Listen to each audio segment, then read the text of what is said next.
or have another print disability which makes reading, holding a book, or turning a page difficult or impossible. The content is copyrighted by the respective publishers. For more information, please visit us on the web at nfradioreading.org. Hello, this is Dan, and for the next hour I'll be reading from the July 25th through 26th, 2026 issues of the Wall Street Journal Weekend Edition on the Niagara Frontier Radio Reading Service.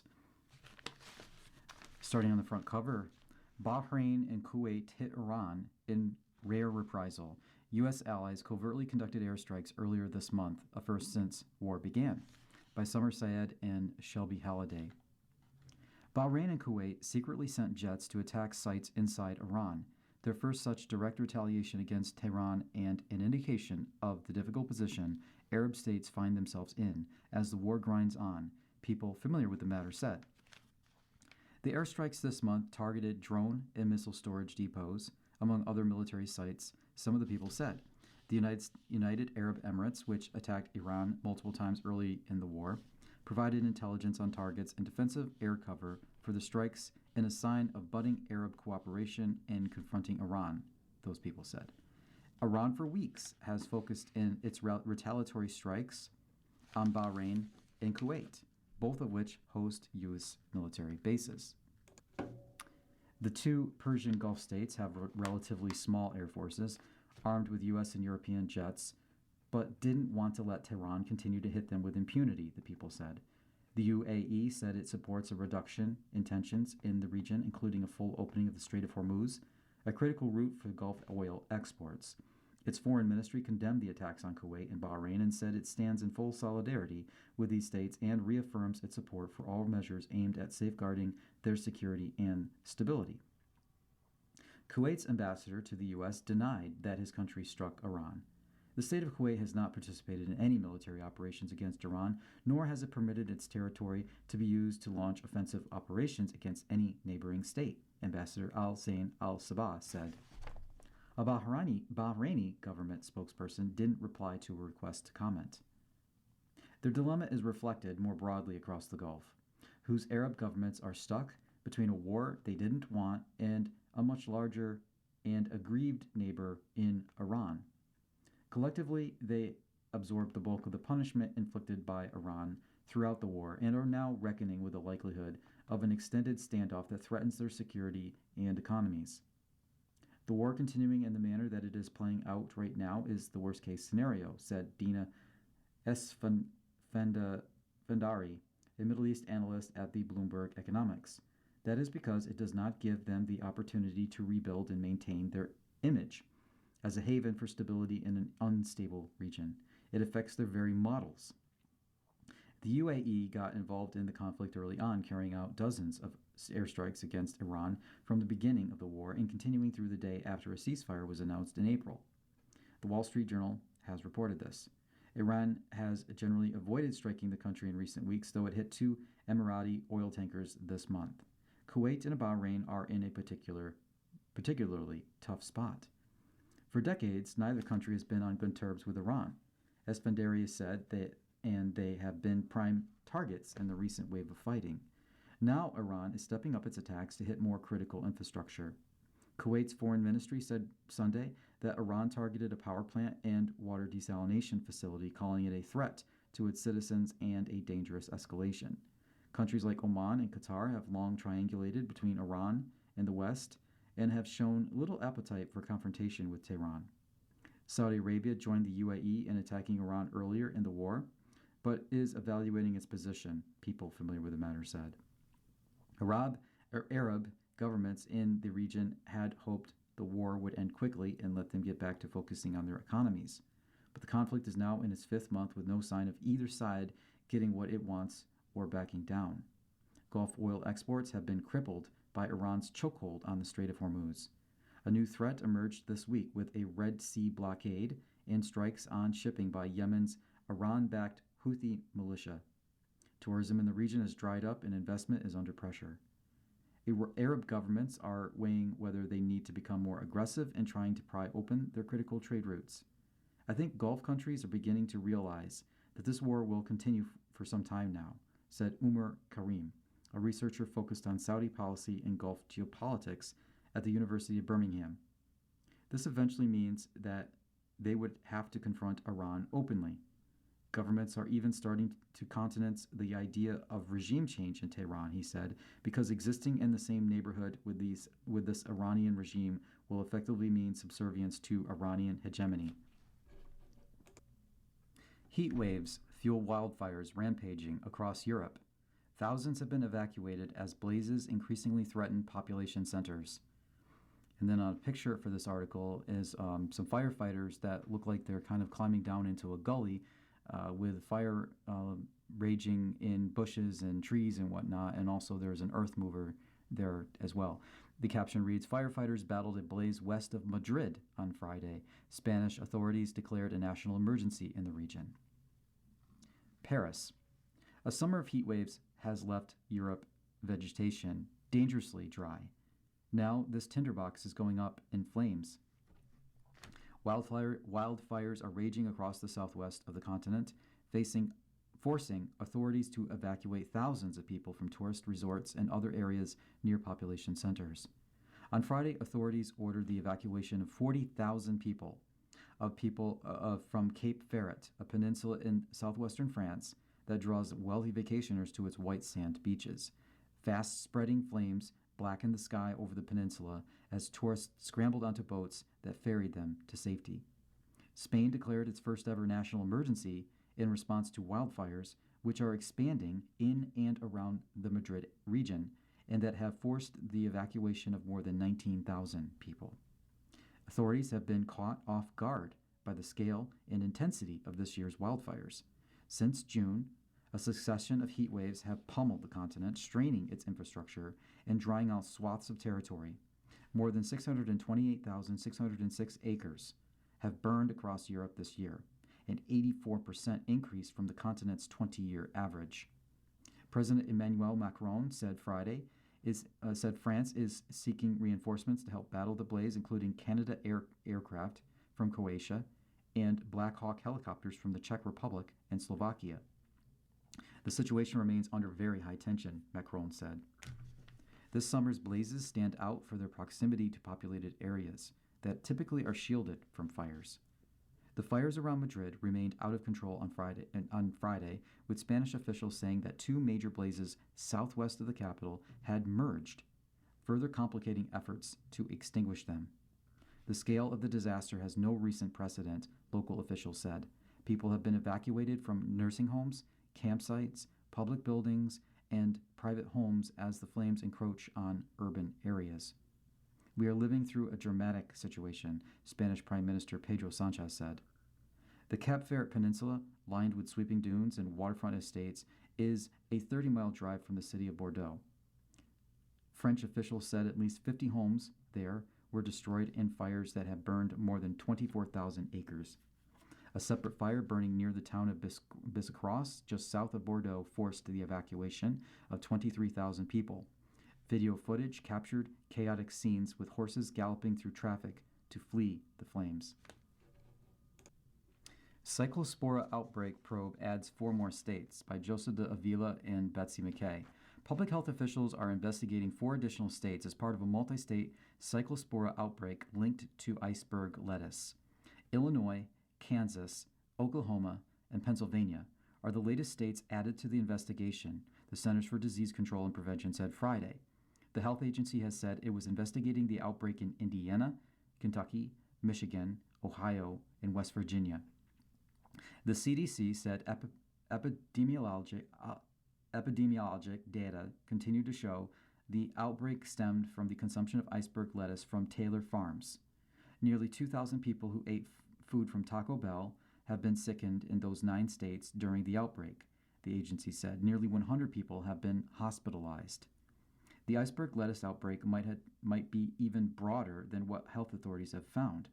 The authorities are investigating a number of food-related outbreaks, including several involving Cyclospora, a bacteria that causes diarrhea. For now, the authorities are probing the various Cyclospora outbreaks as if they are distinct, but it is possible they are related, and investigators so far haven't been able to connect them. Getting to the bottom of foodborne illnesses is challenging, partly because the contaminated food might not be readily available by the time that health authorities become aware of a problem and look into it. Also, many people don't become sick right away. In some cases, go unreported. Many people recover from the disease without medical care and don't get tested, they said.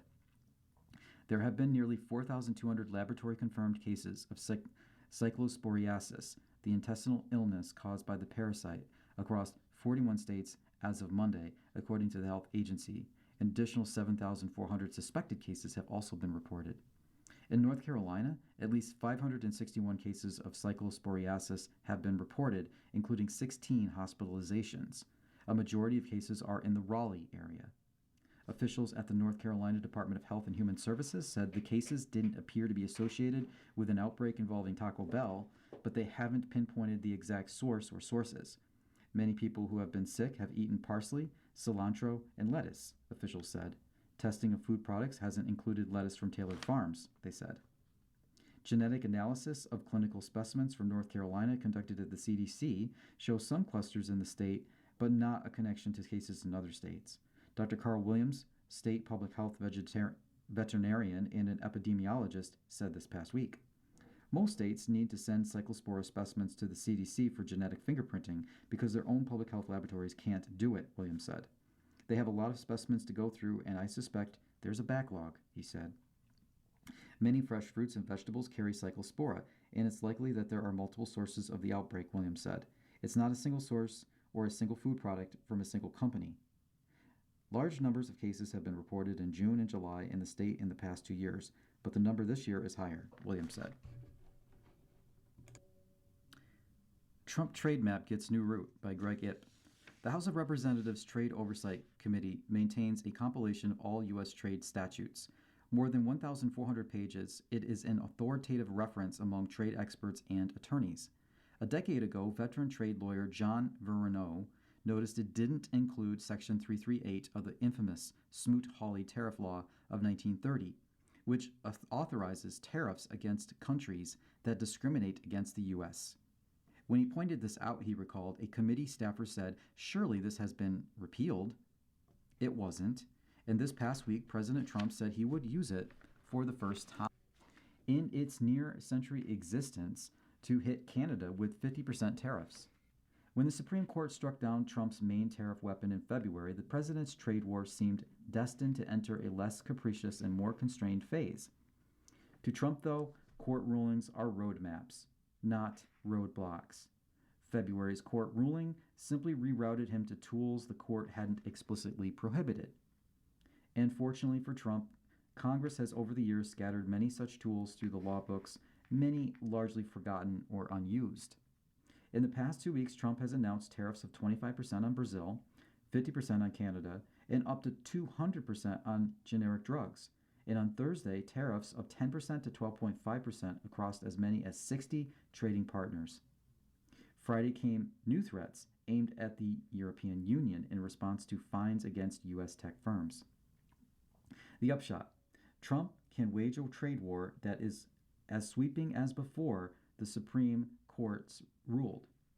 Tariffs are central to Trump's vision of presidential power, a catalyst for national rejuvenation, a source of revenue, and an all-purpose crowbar to force allies and its adversaries alike to do what he wants, from lowering their own trade barriers to surrendering territory. The vision runs up against the Constitution, which gives Congress authority over tariffs and taxes, except when delegated to the president for specific reasons. It also breaks with the bipartisan consensus in Congress that trade policy should enhance strategic bonds with allies and neighbors. Early on, Trump thought he had just the device to sidestep both constraints: the International Emergency Economic Powers Act of 1977. Originally intended to sanction rogue nations like Iran, he claimed it let him tariff anyone for any reason indefinitely. He used it for his first big tariffs, supposedly over fentanyl, against Canada, Mexico, and China, and then in April 2025 against almost everyone. In February, though, the Supreme Court said the law didn't explicitly authorize tariffs and that Congress wouldn't delegate as much of its power to the president without expressly saying so. Trump immediately sought to accomplish the same thing using different laws. Section 122 to impose a temporary 10% universal tariff, Section 232 and Section 301 to set industry and country-specific tariffs. Trump has boasted his IEEPA tariffs would raise enough money to replace the income tax. Though an exaggeration, it hurts his case at the Supreme Court since taxes are clearly Congress's purview. Yet with these new tariffs, even Core ISI, an investment bank, estimates Trump will raise $240 billion to $260 billion a year, about 20% less than before the Supreme Court ruling, and still triple the pre-Trump level. Trump likes to impose and repeal tariffs without notice for maximum effect. The problem with 232 and 301 is that they require lengthy periods of investigation and comment, not 338 though. This is possibly the new IEEPA, said Saren Bianchi, a former trade official under President Joe Biden who is now a policy analyst with the Evercore ISI. If he's able to use this tariff for leverage, I don't know why he wouldn't keep trying. As to which one is next, the European Union would be on your list. Verneau, a trade official under then-President George W. Bush and now senior counsel at Covington, said Section 338 was aimed at countries that discriminate against the U.S. relative to other partners. Its goal was the most favored nation status, that is, equal treatment of all trading partners, which the U.S. was able to achieve through negotiation. Trump's use of 338 is ironic, if not perverse, Verneau said, because under the North American Free Trade Agreement, now the U.S.-Mexico-Canada Agreement, Canada gives the U.S. better access than it does to most other countries. It was Trump who then overrode those pacts to hit Canada with duties on steel, aluminum, autos, and other goods. Canada retaliated, and Trump is now punishing Canada for retaliating. In effect, he is laying down the principle that discrimination is acceptable as long as it is the U.S. doing the discriminating. Under USMCA, Canada does restrict U.S. dairy imports. Trump claims the EU gets better terms. Trump regularly deviates from the original intent of the trade law he deploys. Section 122 was aimed at balance of payments problems, a feature of a fixed exchange rate system that ended over 50 years ago. Section 232 is meant to protect industries vital to national security, which Trump now defines to include everything from lumber to generic drugs. Section 301 is aimed at unfair practices that discriminate against U.S. products, such as China's industrial subsidies. It will now be used to penalize other countries' failure to police their own imports for forced labor.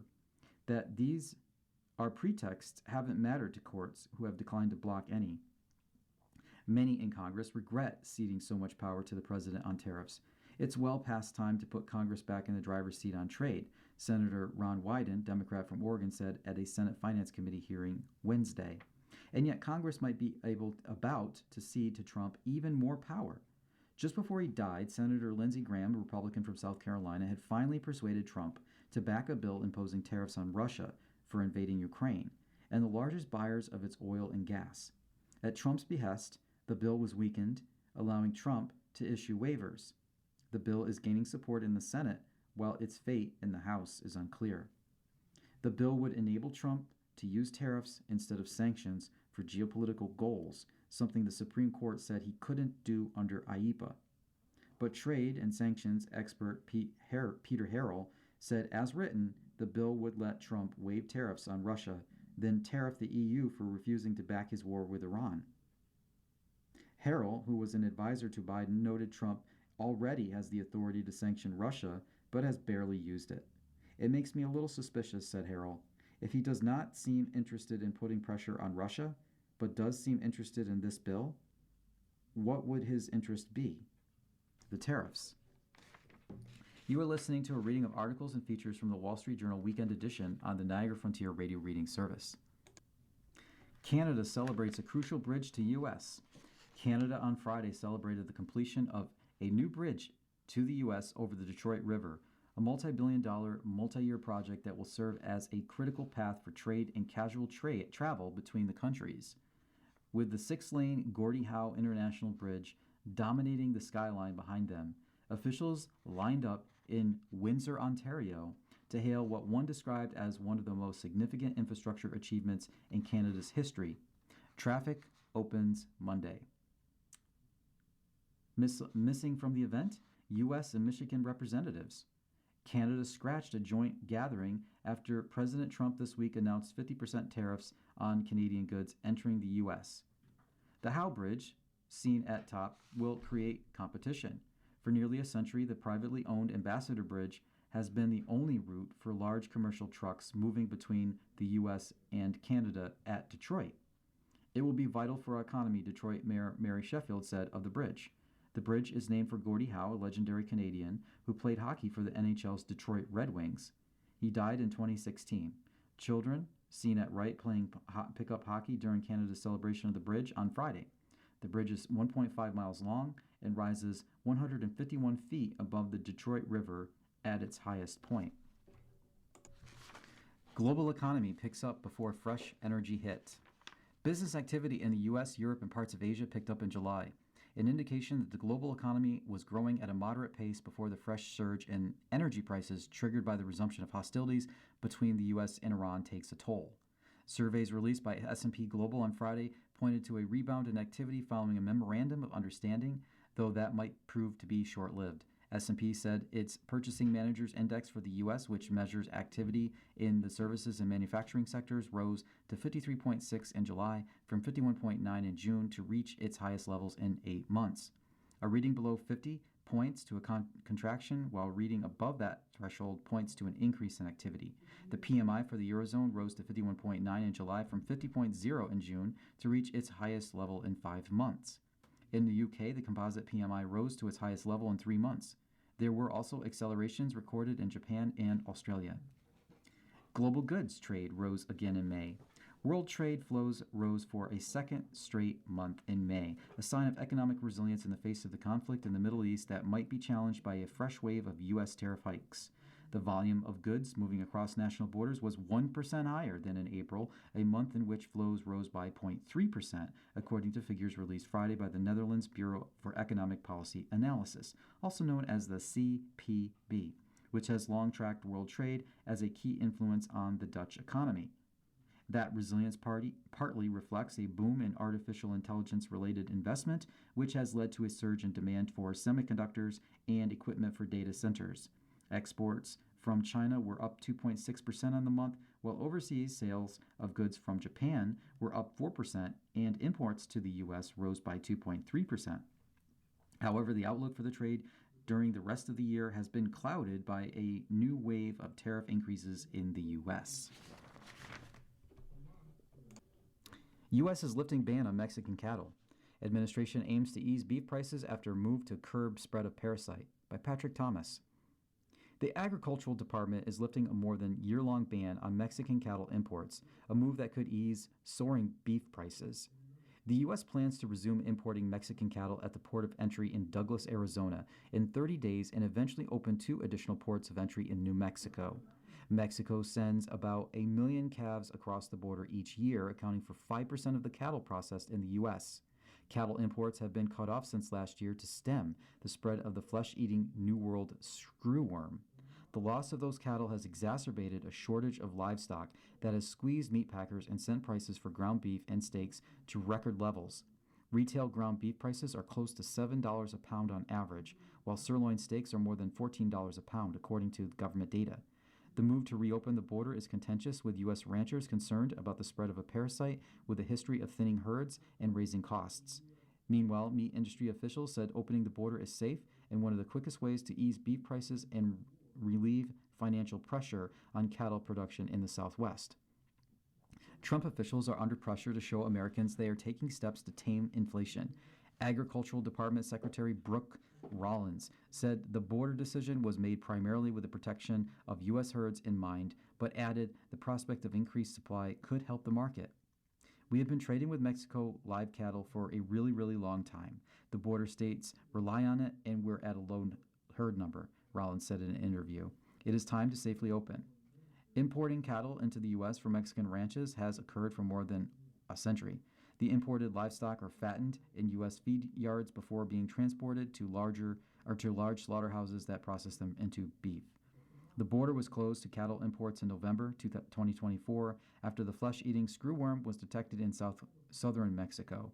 The Trump administration temporarily resumed imports a few months later, but has restricted the cattle trade since May of last year to keep the fly from spreading in the U.S. The parasitic fly has been absent from the U.S. since the 1960s, but in June, agricultural officials identified it in a three-week-old Texas calf. Dozens of U.S. cases have been confirmed since then, with the fly appearing on cattle and other animals. All the cases have been reported in Texas except for one involving a dog in New Mexico. Rollins said the border closure gave the agency time to increase construction of sterile fly facilities, improve surveillance for the parasite along the border, and improve the layers of screening that imported cattle go through. For example, Mexican cattle will move through a disinfectant dip vat when entering a U.S. port of entry. Female screwworm flies only mate once, so the sterile male flies help suppress the parasite's population. Reopening the border is the biggest thing that can happen in the short term to change the beef supply, said Wesley Batista Filho, chief executive of JBS's U.S. division at the Wall Street Journal's Global Food Forum last month. FDA committee votes to ease curbs on peptides by Sarah Ashley O'Brien and Alex Janin. Biohackers, longevity enthusiasts, and alternative medicine doctors want the peptide BPC-157. Now compounders may be one step closer to lawfully providing it. The Food and Drug Administration's Pharmacy Compounding Advisory Committee voted in favor of easing restrictions on 6 of 7 peptides up for consideration following strong warnings from the agency's scientists. It's now up to the FDA to decide whether to greenlight the drugs for compounding pharmacies to make and pave the way for peptide gold rush. Today, the term peptides often refers to a category of injectable substances that promise physical transformations and haven't undergone regulatory approval. On social media, influencers, alternative medicine doctors, and everyday people have promoted them for everything from muscle recovery to more youthful skin. These peptides are largely sold through an online gray market where they're labeled for research use only or not for human consumption. Health Secretary Robert F. Kennedy Jr. has advocated for loosening restrictions on the substances. The rise of peptides has been controversial. Doctors have cited health risks, and the substances have not been studied extensively. Some compounders have already begun making the drugs despite FDA restrictions. During the hearing on Friday, Russell Wesdick, an FDA official in the Office of Pharmaceutical Quality, described some of the challenges facing the peptides under review. When you write a script for TB500, what form do you think your patients are getting? He said. Does anybody know? I certainly don't, and that's a challenge for us. At the hearing, the committee members, including pharmacists, doctors, clinic owners, academics, and regulatory experts, evaluated each peptide. Some of the committee members had ties to peptide businesses. The FDA generally follows advisory committee recommendations, but has no obligation to do so. The FDA's career scientists recommended against greenlighting any of the peptides on the list, which come in formulations including injections, nasal sprays, and topical creams. They cited the limited clinical studies as a lack of evidence indicating their effectiveness. Because of inconsistent chemical descriptions and names, they argued that it is impossible to know exactly what substances are being compounded. They also stated that there are FDA drugs approved for the same conditions being evaluated. Shabir Imfer Safdar, executive director of the Partnership for Safe Medicines, a public health coalition focused on supply chain safety, called the affirmative votes a serious setback for patient safety. The committee's recommendation will inevitably be interpreted by many as an endorsement of broader clinical use. It is not, he said in the statement. Patients won't read the fine print. They will hear one thing. The FDA said yes. Last year, 2 women became critically ill at a longevity conference in Las Vegas after they received peptide injections at a booth. An investigation was unable to conclude exactly why the women became ill, but regulators in Nevada fined the doctor who wasn't licensed in their state, along with 2 other people in connection with the incident. A letter to the doctor from the Nevada State Board of Pharmacy said one of the peptide cocktails was believed to contain BBC157 and MOTS-C, 2 peptides the FDA committee voted in favor of. Along with voting in favor of the popular BPC-157, the committee also approved TB500. BPC 157 was evaluated for use in ulcerative colitis and TB 500 for wound healing. The two are often sold together online and called the Wolverine Stack, with claims it can help with everything from muscle and tissue repair to reduced inflammation. The committee also voted favorably for the peptides KPV, Epitalon, and Cmax. The committee voted against one peptide called imideltide, evaluated for opioid withdrawal, chronic insomnia, and narcolepsy. David Pope, a pharmacist who voted affirmatively for other peptides, voted no on this one, citing a complex regimen and, quote, potentially dangerous downstream consequences. Proponents argued that creating an accessible pathway for peptides would help doctors, patients, and regulators gather more evidence about whether or not they work. Some patients say the gray market products have helped them when the traditional medicine system doesn't. Under current regulations, compounders are not required to report serious negative side effects associated with the compounding drug products of the FDA to the FDA. FDA officials said the agency does not have the authority to require it in this case. Scott Brunner, chief executive of compounding industry 8 group, the Alliance for Pharmacy Compounding, who spoke in support of peptides, said in an interview that adverse event reporting should be required. There is not the sort of substantive safety data for these drugs that FDA would normally require, he said. The moment that we're in is rather extraordinary,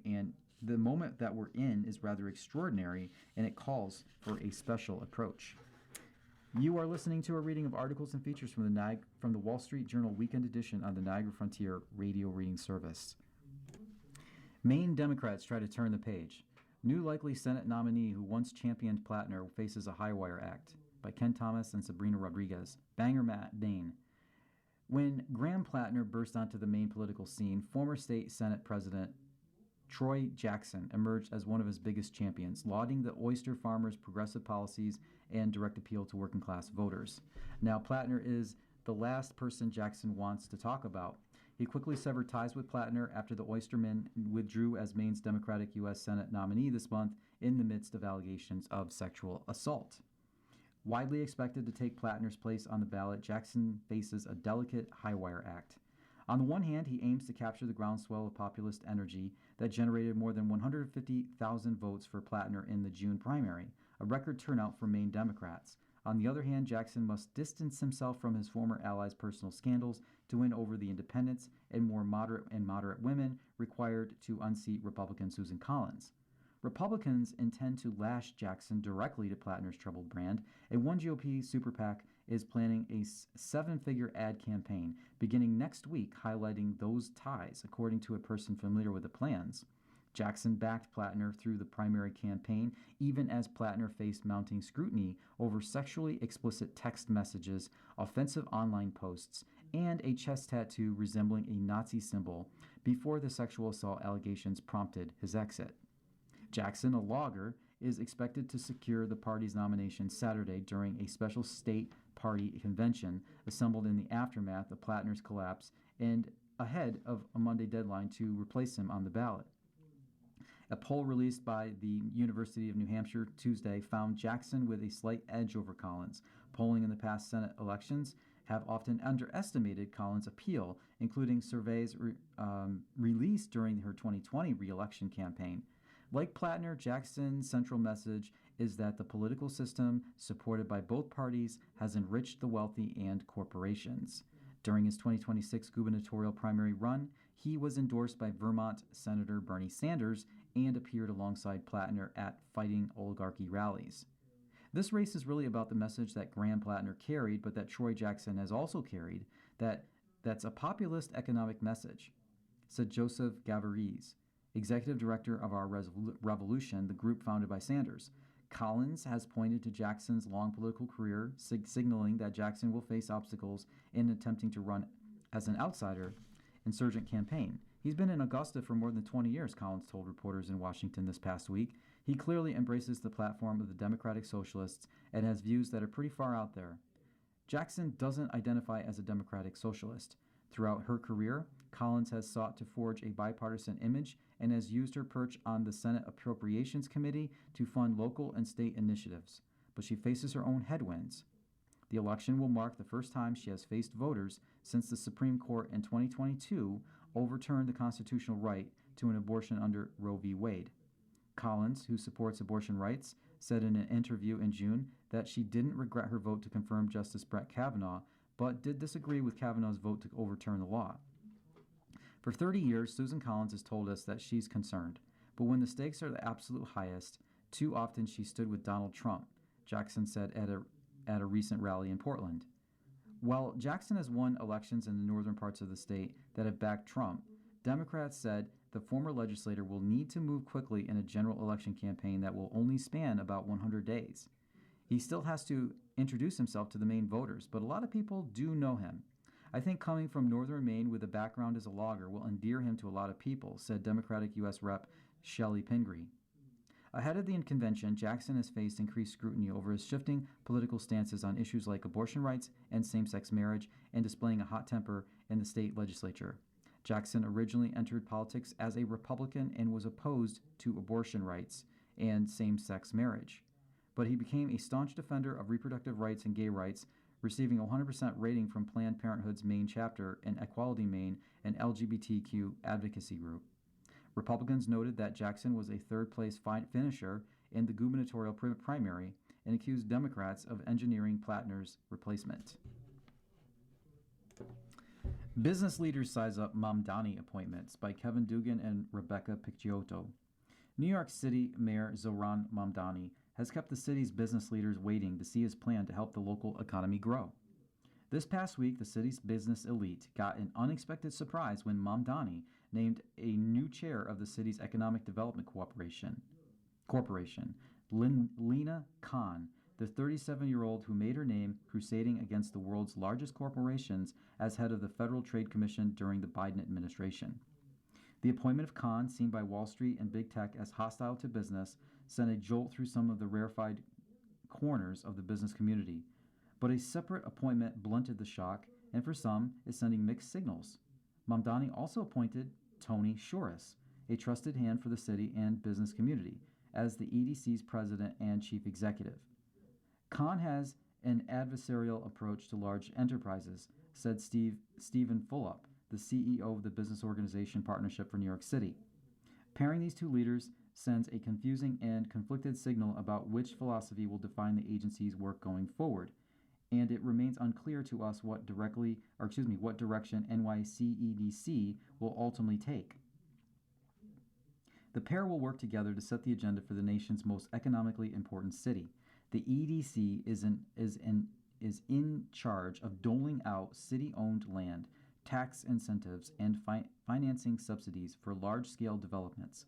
The dual appointments open a new question. Who's really running New York City's economic policy? Mamdani has shown he is willing to work with businesses. The mayor recently proposed changes to some regulations on small businesses, such as no longer requiring restaurants to obtain a special permit to serve ice cream. Julie Su, Mamdani's deputy mayor for economic justice, referenced Shorus's experience going after tax cheats as an example of the kind of work that fits into the mayor's agenda for economic justice. She said building affordable housing, creating high-paying jobs, and opening city-run grocery stores are among the City Hall's priorities.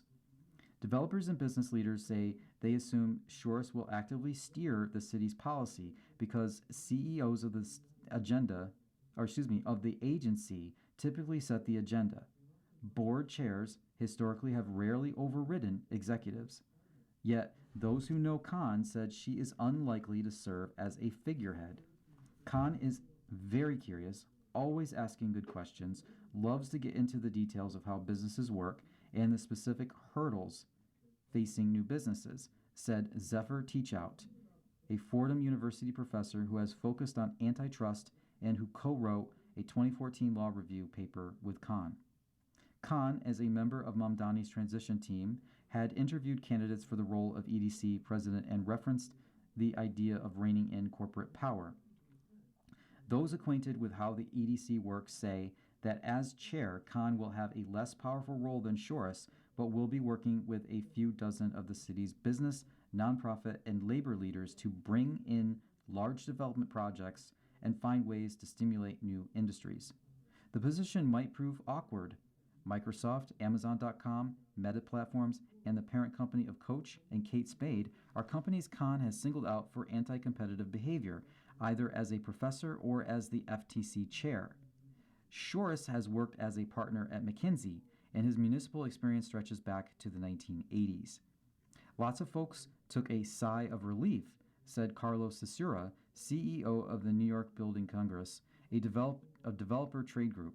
The fact that Tony knows the industry, knows the projects, is a good thing. Real estate leaders are watching a few projects as bellwethers for whether the odd couple of Khan and Shores will work.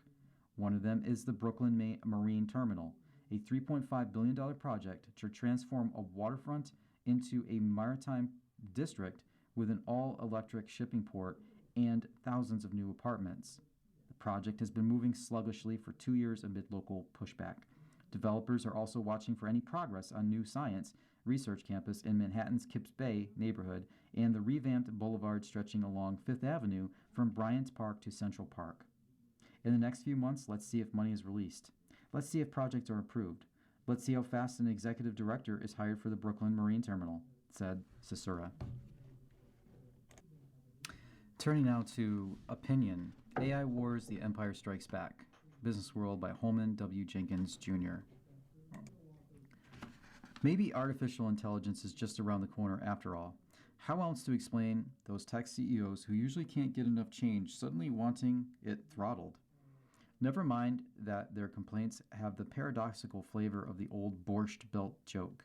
The food was no good and the portions were too small. Alex Karp of Palantir. Or they say industry leaders Anthropic and OpenAI are Trojan horses. They're out to steal their customers' businesses, Microsoft CEO Satya Nadella. Or Apple is so far behind OpenAI in artificial intelligence, it can only be because OpenAI is stealing from them, Apple. Tim Cook. Elon Musk is exempted from our general snark. He has already moved on from assailing the frontier labs to milking them by selling them compute at a steep markup. In the process, he managed to get his SpaceX IPO out the door that's possibly closing on his rivals, given reports that OpenAI may be delaying its launch indefinitely. Not that the established tech CEOs are Luddites exactly, but their shareholders aren't paying them to forego any lever to protect their existing businesses against the AI tsunami. A bandwagon unbravenly beckons. It consists not only of college students booing AI and waddling seniors raging on Facebook against data centers. The U.S. government is hovering its heavy hand in ways already being distorted for polemical purposes.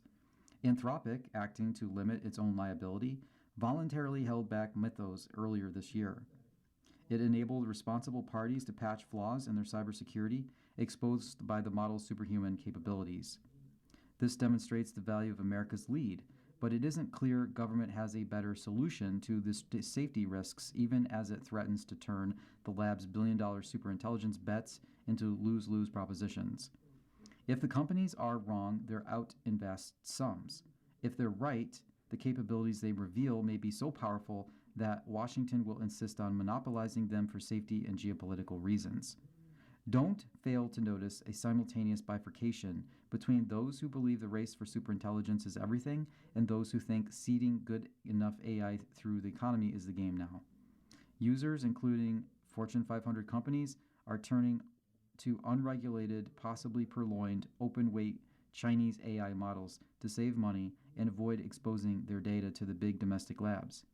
They're accepting not only Beijing snooping and cyber sabotage risk. If there's any scenario in which a recursively self-improving AI establishes itself on the internet to terrorize computer users until the end of time and eventually take over part of the galaxy, it will be a Chinese open-weight AI.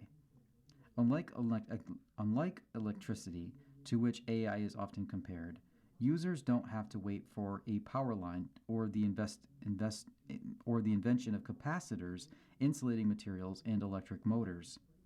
Witness the latest unpleasant, awe-inspiring revelation from OpenAI.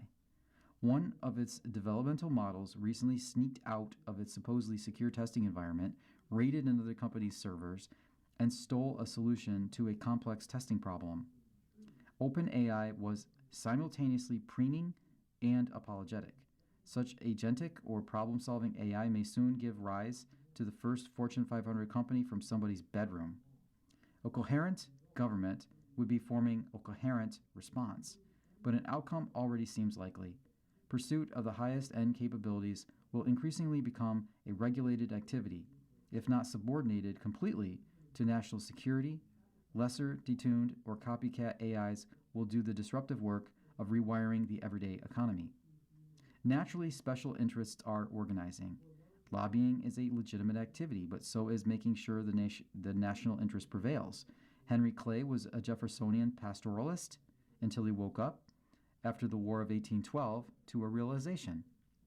The U.S. couldn't sit out the race to industrialize, and particularly in supposedly unsavory international finance, if it wanted to be in control of its own destiny in a rivalrous international order. Having somehow preserved its internal culture of experimentation and freedom for 250 years, the U.S. now is disproportionately relied on to generate wealth and technological advances for the 6.6% of humanity that reside in full democracies and the 38.4% that live in flawed democracies. China's Xi Jinping complains that AI should be a symphony of international cooperation. It already is. Everybody with talent and ambition comes to America to build it. Maybe AI is an unusual case. Its dynamic potential is greater than a resilient and sturdy political system can absorb. But you wouldn't want to make this determination based on the shrieking of the self-interested. You are listening to a reading of articles and features from the Wall Street Journal Weekend Edition on the Niagara Frontier Radio Reading Service. The Economics of the World Cup by Roland Fryer. The most tempting column for an economist to write about the World Cup is the teardown, and I had it drafted before the opening match. The argument is simple. The benefits of hosting are oversold and the costs barely counted. When the tournament last came to America in 1994, boosters promised host cities $4 billion in gains. Economists later reported up to $9.3 billion in losses. FIFA's consultants projected this World Cup would add $17.2 billion to American gross domestic product. The receipts are still coming in. Card spending jumped. Restaurants and bars had their best months in years. But the national picture is what matters, and there, the gains wash out against the tourists who stayed home and the jobs that never came. The economist Victor Matheson put it plainly. The World Cup is making us happy. There's not a lot of evidence it's making us rich. Consider what else we could buy. Closing the racial achievement gap in math is achievable with targeted investments of approximately $1,700 a child each year over a 3-year period. The intervention raised math achievement by 0.184 standard deviation a year in elementary school and 0.146 in secondary school. Economists estimate each standard deviation of achievement is worth $110,000 to $230,000 in lifetime earnings. So the $10 billion buys roughly 3 years of what gained for 2 million children, about a $200 billion increase. But to get to the truth, I have to leave my bubble for the real world. When I was reforming public schools, I sat in them every week.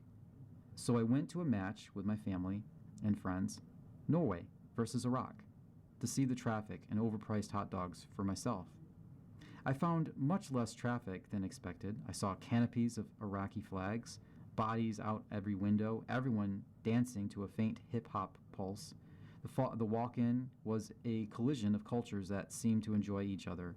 I struck out looking for one of those ridiculous horned Viking hats and settled for a green Iraqi trucker cap. I put it on and instantly made new friends. My generation has lived through 2 American wars with Iraq, but I'd never met Iraqis, danced to their music, or heard their anthem. And that distance does something quiet and dangerous. It sets the price of our credulity. Tell us tomorrow that Canada is a threat, and we'd laugh. We know Canada. We've stood in it. We can see their faces. Tell us the same thing about Iraq, and it goes down easier.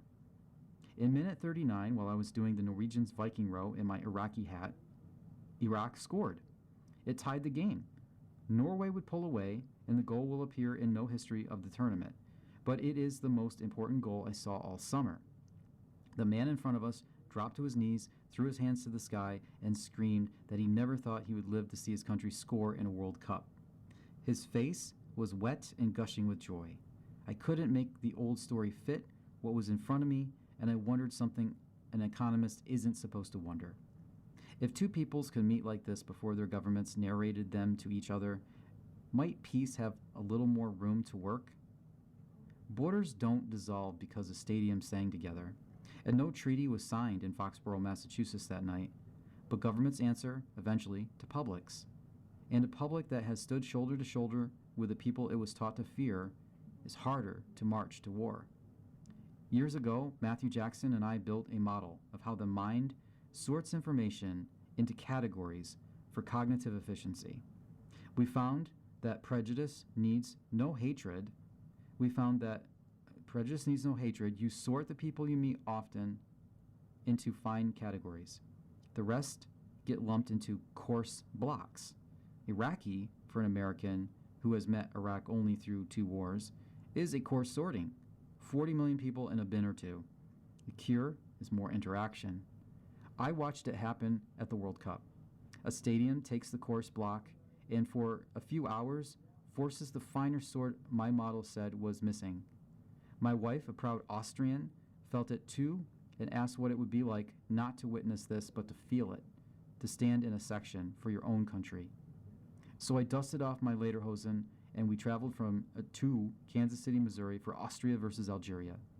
The Algerians had the better music, but the Austrians were more committed, belting "I am from Austria" for what felt like hours, swaths of my wife's countrymen in full voice. Austria and Algeria are separated by language, religion, history, and the Mediterranean. None of it seemed to matter. Still, I did what a social scientist does. I went to the barbecue joints to ask my questions. Was the traffic more intense than usual? Was the pit master busier than a normal Saturday? Did they find us outsiders annoying? A man ahead of me in line at Slaps BBQ, a former professional barbecue judge, ignored all of it and told me instead that he was proud the world finally got to see Kansas City, that they aren't flyover country, and that the folks here are kind and well-educated. He wasn't answering my question, he was correcting it. Then he sent me home with 2 bottles of his favorite sauce, 1 spicy, 1 sweet. Multiply that man by a stadium, then every stadium across 39 days, and you start to see what the typical economic analysis was never built to count. America's 2 decades in Iraq and the war on terror cost somewhere between $2 trillion and $8 trillion, depending on who's counting. If everything was just witnessed made one such war 0.2% less likely, FIFA's $17.2 billion is the smaller number. I can't estimate how much a tournament moves the odds of a war, but the evidence is at least suggestive. Emilio de Petris Chauvin and his co-authors found that African survey just after a national team victory identified less by ethnic group and trusted other ethnicities more, and that countries barely qualifying for the Cup of Nations saw about 9% fewer civil conflict episodes in the months after. 0.2% is a rounding error on a rounding error, and I wouldn't bet against a stadium full of Iraqis and Norwegians sorting one another more finely to clear it. I went to my first World Cup to price it, to see if the benefits were oversold. They are, but that measures the wrong thing. The real return isn't in hotel occupancy or pounds of ribs sold. It's in the 90 minutes when 40 million Iraqis narrowed to 1, a man weeping over a goal that meant nothing and everything. Nobody can put that into a spreadsheet. We ended up, for a few hours at a time, seeing one another in higher resolution. Mr. Fryer, a journal contributor, is a professor of economics at Harvard, a founder of Equal Opportunity Ventures, and a senior fellow at the Manhattan Institute. The homeless boom in Los Angeles. Tens of thousands of people have left Los Angeles since the pandemic, but one group isn't leaving, the homeless. A new city report finds that the number of people living on the streets keeps rising. Maybe there's a connection between population flight and vagrancy. The city's overall homeless population rose 3.4%, including those the city puts up in motels. The number sleeping outside in encampments or vehicles rose 7.9%. All told, the city counted 45,194 homeless in January, up from 35,550 in 2019 and 41,980 in 2022 when Mayor Karen Bass was elected. Ms. Bass has squandered hundreds of millions of dollars on homeless programs that appear to have no effect. Under her signature program, the city has spent $82,420 a year for each homeless person it has sheltered in motels. Some 40% have returned to the streets, often because of drug addictions. A third-party audit of LA's homeless agency last year found the city wasn't tracking how much was being spent, the number of beds or other services being provided, or outcomes for putative beneficiaries. Federal Judge David Carter, who presided over a lawsuit against the city, expressed astonishment at the findings. "Nobody is asking our providers what they did or what services they performed," he said. "We may have providers who committed fraud, and we may never know. Ms. Bass would prefer voters not know." In November, she faces a mayoral runoff against City Councilwoman Nithya Raman, a Democratic Socialist of America member who opposes clearing the encampments. Angelinos tired of feces and needles on the sidewalks can look forward to more of the same. Letters to the editor. Betrayals can't hurt Israel as it did Vietnam. Regarding your editorial on Israel, Echoes of Past Betrayals, July 17th, Democrats' refusal to aid the South Vietnamese government in its hour of need of 1975 reflected the culmination of pressure from the organized anti-war mobilizations of the era. The underlying rationale for cutting aid to the South was that the North Vietnamese communists were true nationalists, seeking only to unify their country, while the Thieu government was a puppet regime owned by so-called U.S. imperialism. Democrats had come to accept the revolutionary socialist critique of the war, just as now many are embracing the Democratic Socialists of America's anti-Israel critique. That critique goes beyond antipathy to Benjamin Netanyahu. It strikes at the right of Israel to exist as a nation while embracing the maximalist program of the pro-Palestinian left. It was no accident that New York Mayor Zohran Mamdani refused to march on Israel Day in a city with the largest Jewish population outside of Israel. The difference between 1975 and now, however, is that Israel is well capable of standing on its own with a mature military-industrial complex and a substitute procurement access in militarizing Germany. The Army of South Vietnam, having fought successfully for 2 years after the U.S. withdrawal of combat personnel, was nevertheless in a comparatively weaker state. Faced with North Vietnamese regulars, permitted by the 1973 U.S. Hanoi Treaty to remain in the South, and with the ubiquitous presence of Viet Cong guerrilla forces, the U.S. cutting off aid inevitably worked toward its demise. Israel, in contrast, is well positioned on its own to defeat Iran's auxiliaries and to vanquish the so-called militants on the West Bank who would stir up an intifada. Israel's government is a strong democracy, the only one in the region, which alone should speak to the U.S. national interest, while the Thieu regime still depended on authoritarian rule, which weakened its prospects for survival. By Albion M. Erdank, Los Angeles. And finally, on This We Can Agree, Let's Stop Wildfires, by Senator John Curtis, a Republican from Utah. Your editorial, Trump and Bernie Political Smoke Jumpers, July 18th, is right that our forests are ill-managed. Whether from the latest smoke drifting south from Canada or record-breaking fires here at home, the lesson is the same. We have neglected active forest management for far too long. Both parties share this blame. The result is denser forests, more fuel on the ground, and larger, hotter fires that threaten lives, communities, and the air we all breathe. But while you rightly criticize recent political finger-pointing, you fail to mention that bipartisan turnkey solutions exist in this Congress.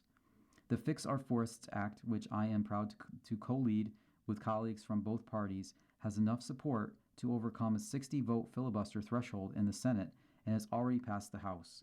It fixes the root issue of our forest management, inadequate resources, and an overly burdensome regulatory environment rife with litigation. There's another widely bipartisan bill we introduced this week with ideologically broad bipartisan support. The Wildfires Emissions Prevention Act would address a glaring irony in our current regulations. They deter prescribed burns due to pollution concerns. By avoiding these controlled burns, we practically guarantee catastrophic wildfires that emit far more carbon than proactive management ever would. These and many other bills are practical solutions that are ready to become law. Cleaner air begins with better managed forests. The support for these solutions proves that it isn't a Republican or Democratic idea. It's common sense. Yet by our own doing, Washington is suffocating. The following program is intended for listeners who are blind, have low vision, or have another print disability